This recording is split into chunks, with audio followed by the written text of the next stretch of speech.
Finally, Cobra Kai Season 3 has arrived, and it personally blew my expectations out of the water. In my opinion, this has been the best Cobra Kai season so far. More action, more drama, and personally, I think compared to Season 1 and 2, it captures more of the magic that the original Karate Kid films had, especially with how closely it ties to the second and third Karate Kid movie. The big three have done a great job with continuing the heart and soul of the Karate Kid anthology through Cobra Kai with excellent storytelling, brilliant character development, and amazing attention to detail. Let's dive into some details that you may have missed in Season 3, including callbacks and references, more video game tie-ins, and some predictions I made in previous videos. There will be spoilers, so if you haven't seen Season 3 yet, stop here and then come back. That being said, there are so many individual topics I plan to go more in depth on in the future. There's just so many things to talk about that can't be said in just one general video. Let's dive right into the first topic, Easter eggs. In the first episode, Aftermath, the time jump is 2 weeks right after the end of Season 2 big school fight. Miguel is still in a coma as Johnny watches the news in a bar, drunk and depressed about what happened to Miguel and Kreese taking his dojo from him. As two bar patrons change the channel, they insult Johnny and state the bar doesn't care about the kid in a coma and want the channel changed to the current baseball game. As the patrons go to leave in the parking garage, Johnny punches in the driver window and drags one of the patrons out on the ground, blooding his knuckles on his right hand, very similar to how Kreese bloodies his knuckles punching the car window in Karate Kid Part 2. At the end of the episode, Daniel goes to the Cobra Kai dojo to talk to Johnny, but finds Kreese instead. He sees a cardboard cutout of Kreese, much like in 1984 where he visited the Cobra Kai dojo for the very first time.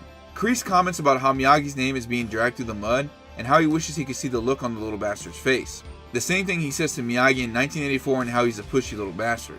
In the second episode, Nature vs. Nurture, we get a look into Kreese's backstory as a busboy in a diner. He's bullied by a varsity captain named David, who Kreese over here says the other team is the opponent, we don't show them mercy. A motto that Kreese would go on to live by his entire life.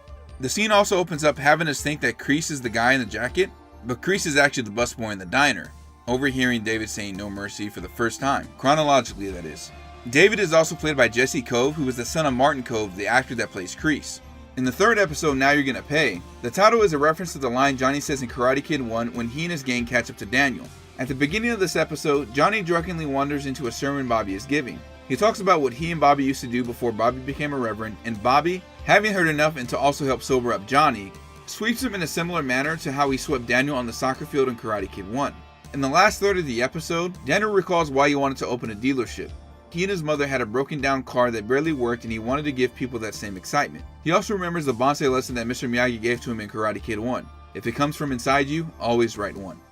After the car wash fundraiser has ended and Nathaniel secures the money, the Cobra Kai gang corners him on their motorbikes just like they did at Daniel in Karate Kid 1. Later on at the end of the episode when Miyagi-Do begins to train again at the dojo, Nathaniel is also wearing the same glasses Daniel wore after his beach fight with Johnny. In the fourth episode, The Right Path, the title is a reference to the song titled The Wrong Path, which plays during Season 1 Episode 10, Mercy, when Daniel gives Robbie a pep talk after his fight with Hawk. The photo Daniel looks at of him and Mr. Miyagi at the bar in Japan is actually a behind-the-scenes picture of Ralph Macchio and Pat Morita during Karate Kid Part 3. This image is also at the end of Counterbalance dedicated to Pat Morita. While Daniel is at Tommy Village Green, he first sees Kimiko teaching children to dance on stage, very similar to how she taught children in her village all the way back in Karate Kid Part 2.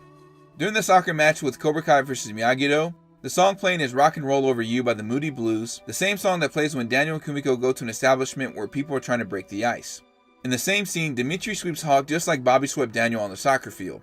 When Daniel and Kumiko are catching up, she mentions that she got to see the Cranberries open for Radiohead in 1995, and mentioned one of the songs she got to hear them play is Dreams. This is a subtle reference to the next Karate Kid, as the song Dreams plays during the scene where Julie is training alone, and the monks come in to also dance to the song.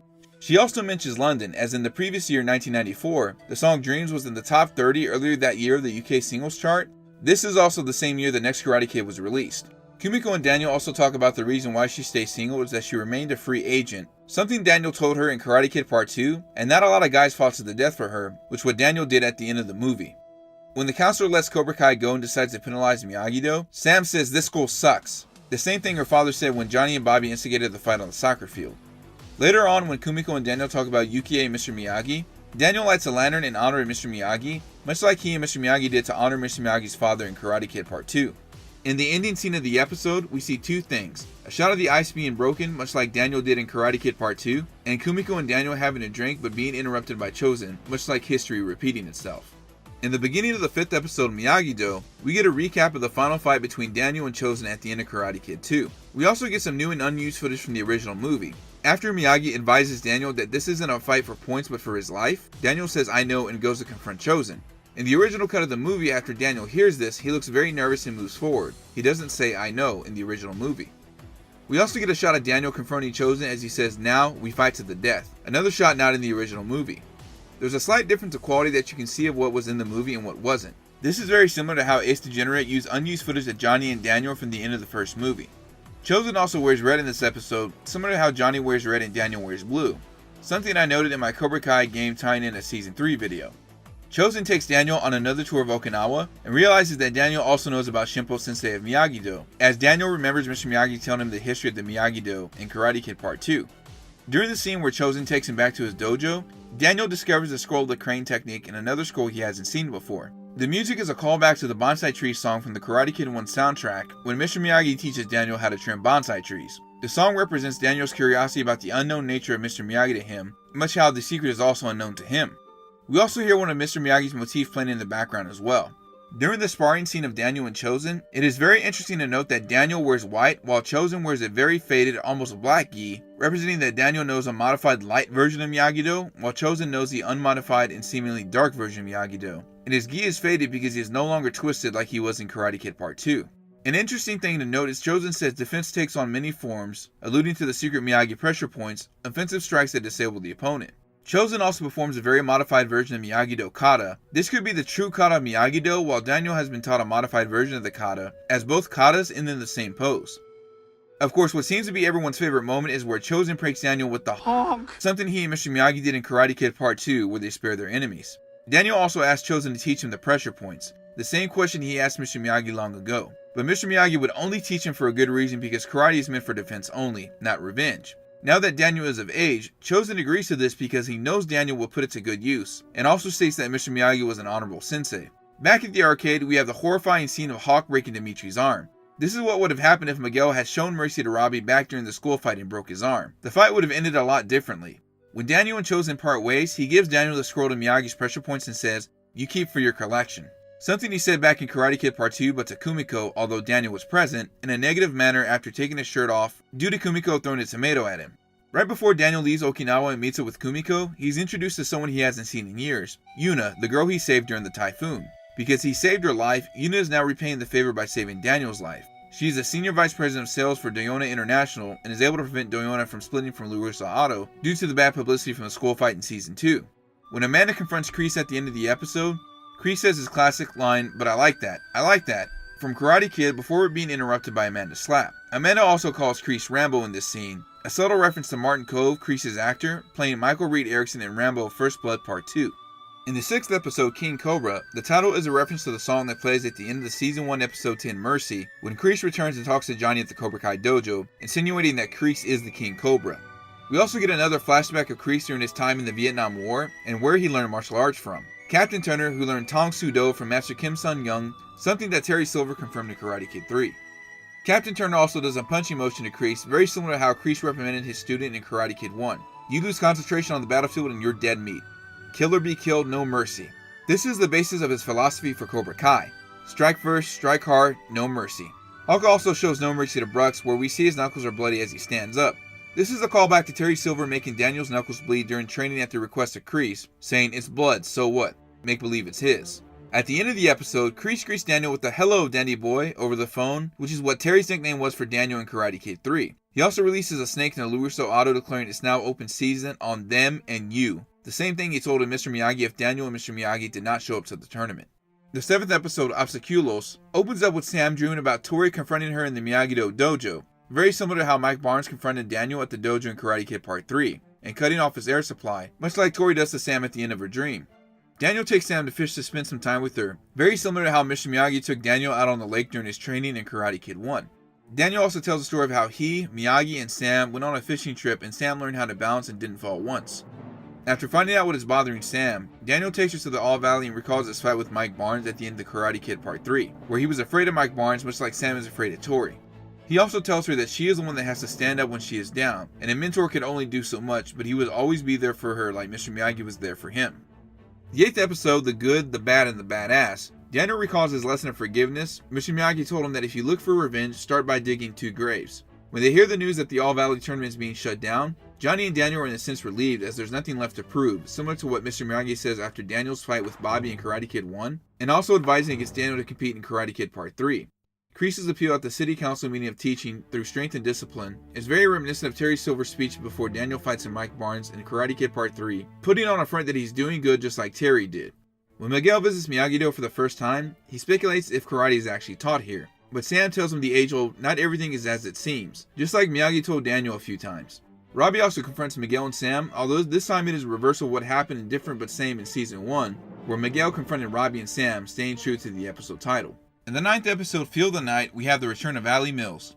When Miguel sees Sam the next day, she teaches him how to do the drum technique, something he uses later on and a callback to what Miyagi taught Daniel that helped him defeat Chozen in Karate Kid Part 2. After Daniel catches Sam and Miguel together, he notices Miguel while talking to Sam looking at the car underneath the cover, much like Daniel did during Karate Kid 1. During lunch, Allie and Johnny discuss many callbacks to the interactions, including right after the tournament, the beach fight, and the dates that they were on. Miguel also talks to Daniel directly for the first time and hears his side of the story. A very interesting detail to note that Miguel directly hears both sides of the story from both Daniel and Johnny of what happened in Karate Kid 1. Johnny and Allie hang out at golf and stuff, where some shots call back to Daniel's date with Allie and Sam's not a date with Miguel. The song also played during Daniel's date with Allie and shares the same title of the episode, Feel the Night. Johnny and Allie also take 4 pictures together, just like Daniel and Allie took 4 pictures at the photo booth.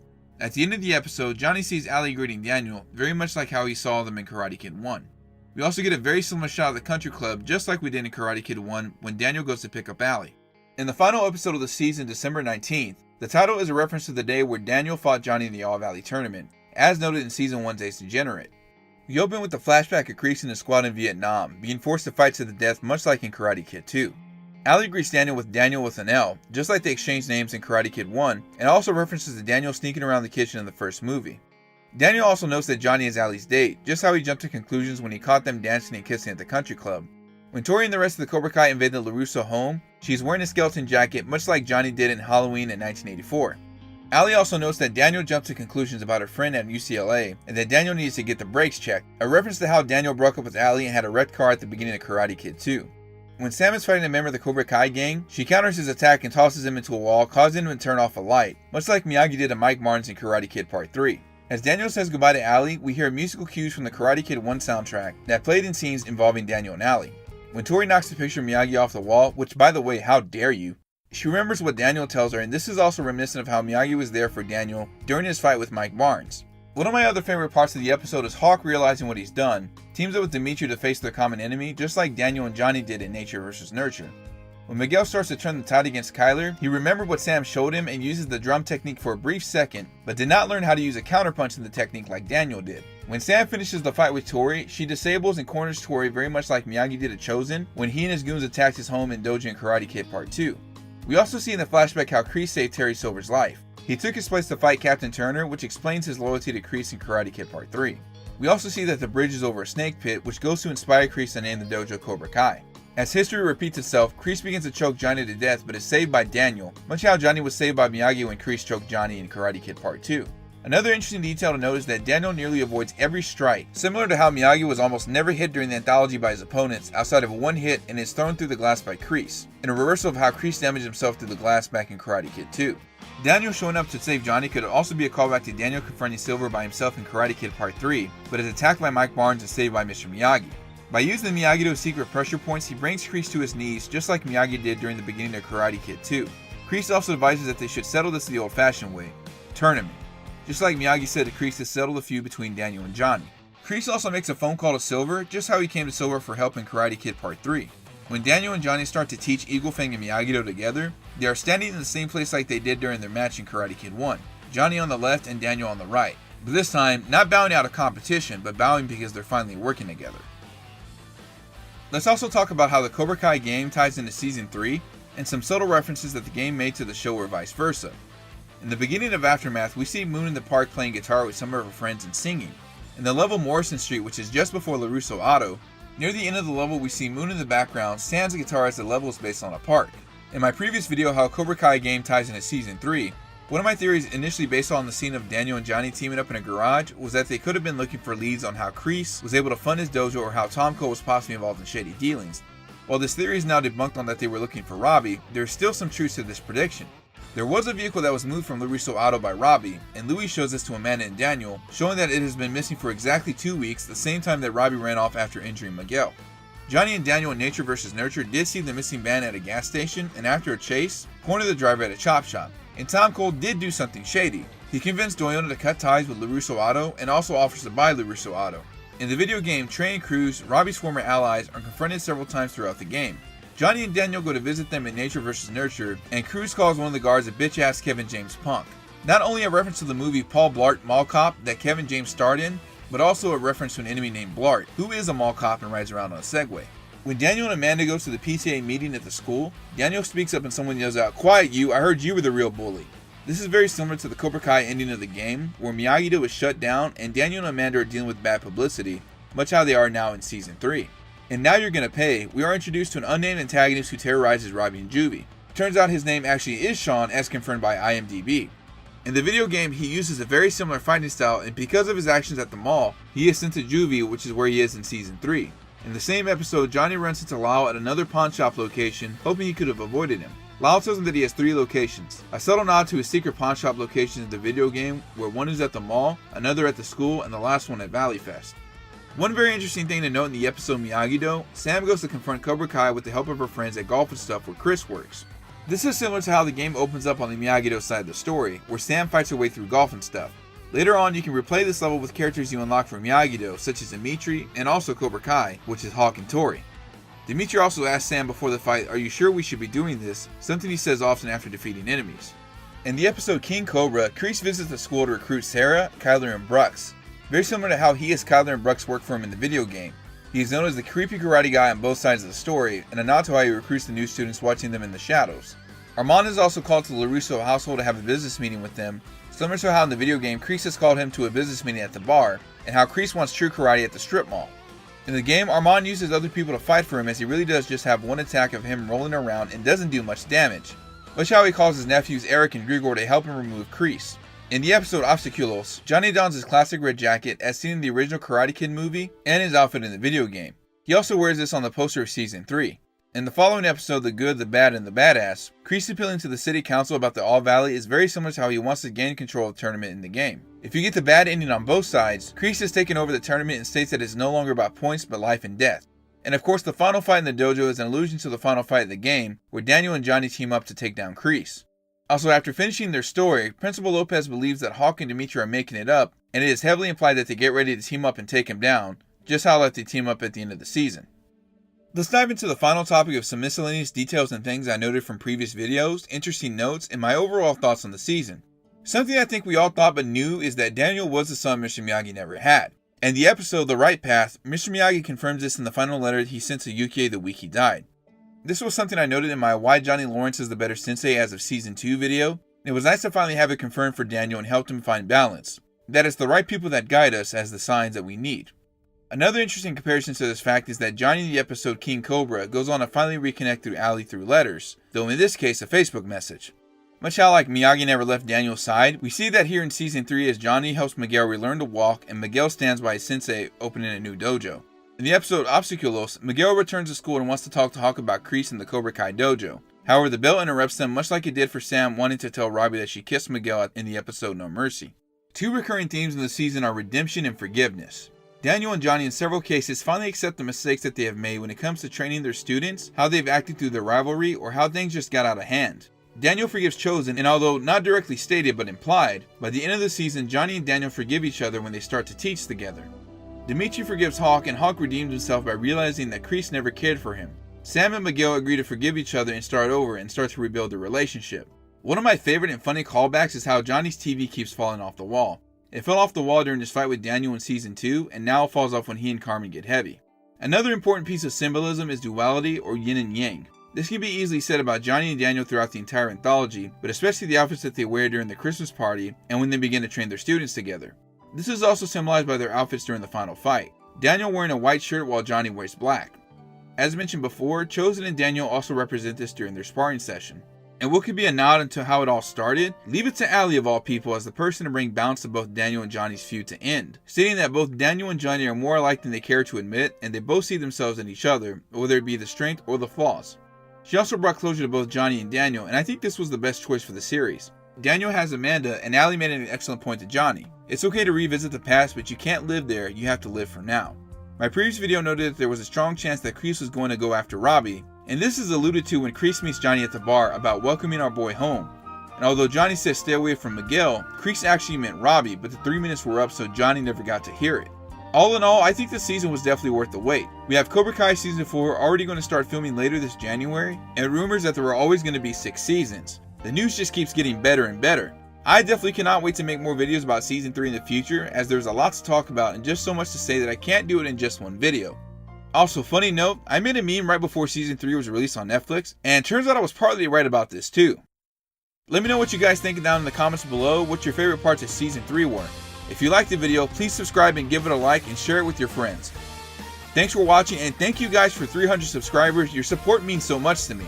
As always, stay beautiful, stay awesome. We'll catch you around next time.